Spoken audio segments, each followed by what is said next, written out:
and welcome to IPN Podcast. My name is Joanne Cox. Hi, I'm Nanette Buchanan. Welcome to another episode of Let's Talk About It. And this week, we want to talk about food. Sounds good to me. What kind of foods are we going to talk about?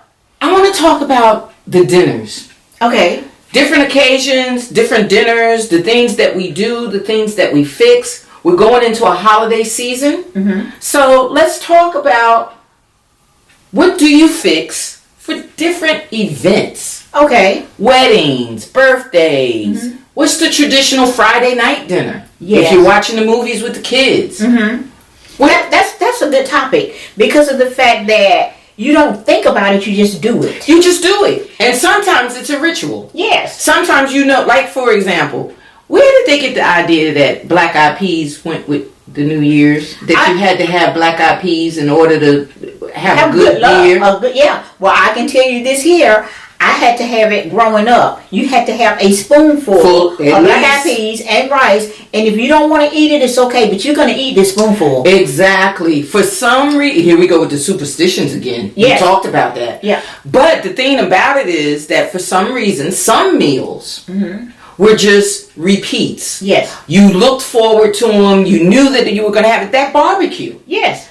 What do we look for at a barbecue? You got to have a good old hot dog. You got to have a good old hamburger. Yes. So there's some meals that we automatically know what you're going to have. And I think we have to say it's the American way. Yes. Because who will go to a picnic and actually not have sandwiches or to have some wine, and you just want this simple spread of things? You've got the fruit, and you were talking about hot dogs. Who would have a grill and not have hot dog hamburgers? And not have hot dogs and hamburgers. So there's certain things that you expect, and you made a good point. You spoke about the wine. Yes. Well, when I went to Paris, every meal they asked you, did you want wine? See? Breakfast, lunch, or dinner.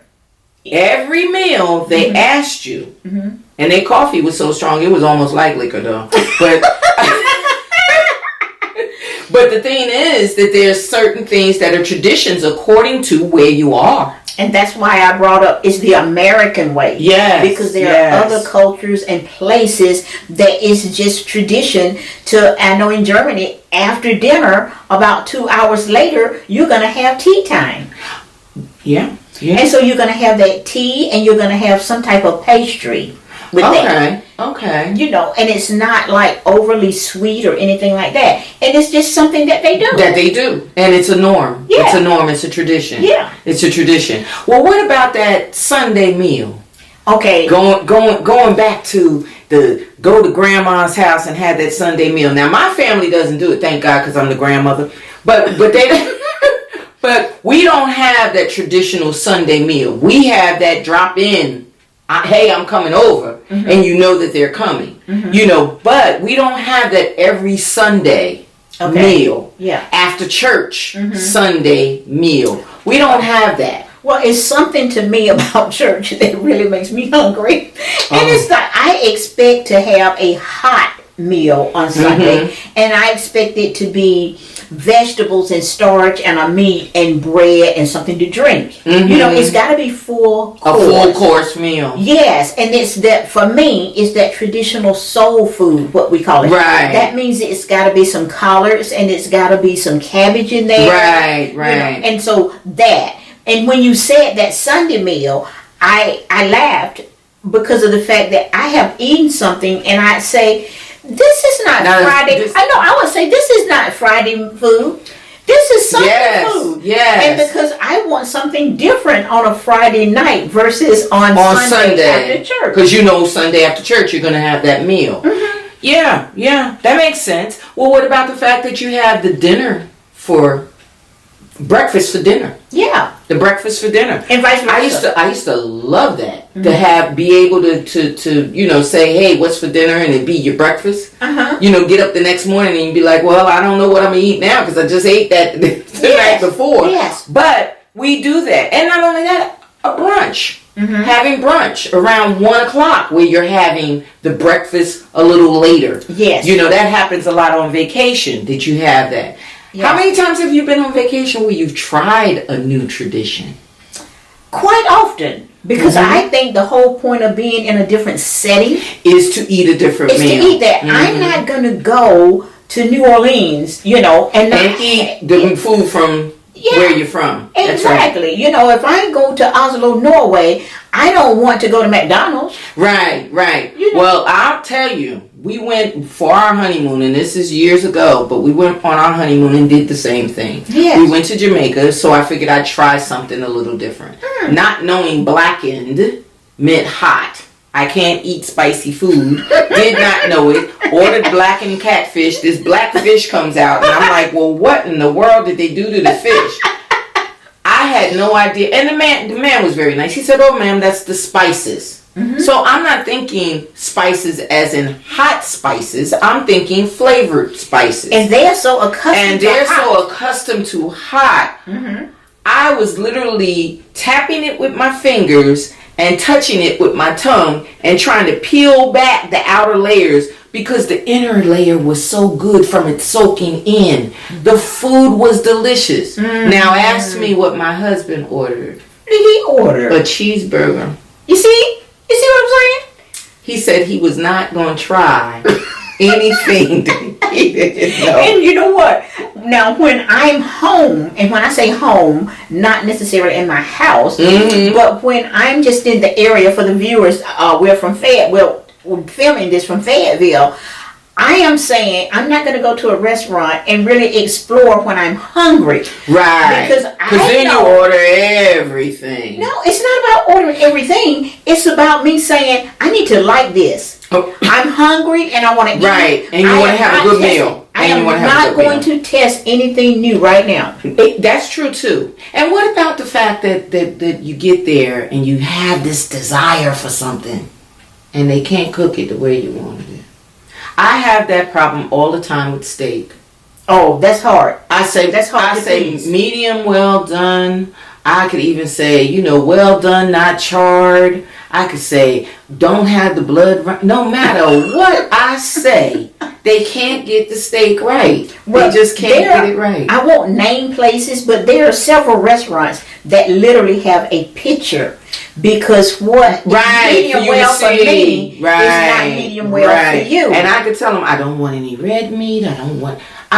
Down to almost, let me go in your kitchen and just cook it for you. I am going to suggest that you go to the restaurants where they have the picture. Now, you know what that means? It means that it's possible it still won't be right, but it makes you feel better about turning it back. Yeah, and it's like, and then who wants to turn their meals back at this time and phase? You don't. That's a touchy thing too. Yes. And I think one of the other things is when you have the appetite that you love to eat. Mm-hmm. I'm not a foodie necessarily. I'm a foodie, but I'll take in some food now. If you go to the right restaurant and I order the right thing, I can take in some food. But I'm not one that will try any and everything. I'm not going to go and say, oh, let me try that. Yes. It has to be on someone else's plate. Yes. And I have to test it from their plate. I'm not ordering it. Yeah. I'm that type of foodie. I just want y'all to know what she's saying, that she don't want to pay for that if she don't like it. And the other thing too is, I will admit, I'll raise both hands to it. My husband cooks, and I don't mean he cooks. He cooks. All right then. So with him cooking, a lot of times we'll go to a restaurant and I'll be like, I don't want their such and such. Yeah. Because they're not going to cook it like they're not. He's done. He's done the deal on yours. No, I'm not. They can't match it. And Thanksgiving is coming up. I already told him, you're going to cook at home and then we're going to go where we're going. But we need to have that at home. I need to be able to come. I'm not bringing leftovers from somewhere where I don't know what the leftovers are going to be. Now, I have a friend and my daughter that lives here in Fayetteville. We love going to restaurants that we've never been to before. Oh, and we're going to have Mediterranean. We're going to have Thai food. Yeah. Japanese, Korean. We're going to do that. The only problem with that, we have no idea if it's authentic or not. Right. So is this Thai food really from Thai?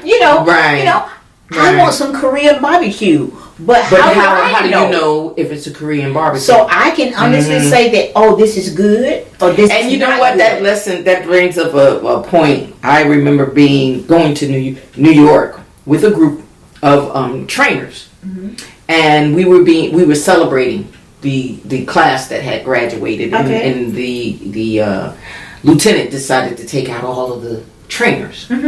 And we go in the restaurant and we're looking at the ducks hanging up, and we're looking at the beef that they have. They have it cut, the ribs and everything hanging up. And I've never been to a restaurant, a Chinese restaurant, where they had the meat hanging up, and they big pots of rice. That's the experience. And big yes. And you walk through the area where they're cooking. And then you go upstairs to the restaurant, and you get seated. And then it's a buffet, or you can order your plate. But we go through, and we get upstairs, and when we sit down, all of us were saying the same thing. We had never been through a restaurant where you walk through. And the lieutenant said, now look around. He said, you see all of these people sitting in here eating? And we looked around, and every culture was there eating. And I mean, sit down with their families eating. He said, never go to a Chinese restaurant where the Chinese won't eat. I had never even thought of that. That if you've never gone into that restaurant and seen some of their own culture sitting and eating, that's a way of knowing whether or not it's authentic. Oh, okay. All right. I said, oh. Thank you for that tip. Okay. Tip, viewers, you hear that, right? He said somewhere in the restaurant there should be someone of their culture eating. Yes. When you go in American restaurants, Americans are in there eating. Yes. So when you go in these other countries and you go to these other places, someone of their culture. Yeah, because they know what they want. They know what they want. And I've seen that on cook shows. You know, and they will say, oh, this is the best place to go. Exactly. And they frequent the place. They give you the idea that this is what you want to cook or whatever. But if they're not at that restaurant, what's being cooked at that restaurant? That is something. That is, this is the podcast where you can learn so much from each other, right? As we're talking to each other. So that got me to the point where now when I go, that's what you're doing. I'm observing the people that are there to see their cultural, input. Or is this the culture that's there? Yes. If I'm in a Mexican restaurant, I want to see some Mexicans. If I'm in a Spanish restaurant, I want to see some people that are Spanish. It just makes sense. Yes. And I didn't think about it like that before. I hear where you're coming from, and I know where I'm going. So I will continue, and I'm hoping that you got something out of this podcast. Yes. And just go out and be adventurous and enjoy what you eat. Anything that you consume should be enjoyable. Yes. It shouldn't be something where you still feel hungry. You're not full because you didn't have enough. Been to those kind of restaurants too. Right. And these things happen on the podcast. She's looking for the phone, but it's okay. We will continue. But I am encouraging you to go out and be adventurous and go to different places. And saying that, we're going to end this, and I know she has a word on this. Yes. You, as the cook, must bring your soul to the recipe. Bring your soul to the recipe. All right. And we'd like to thank you. Have a good day. Bye-bye.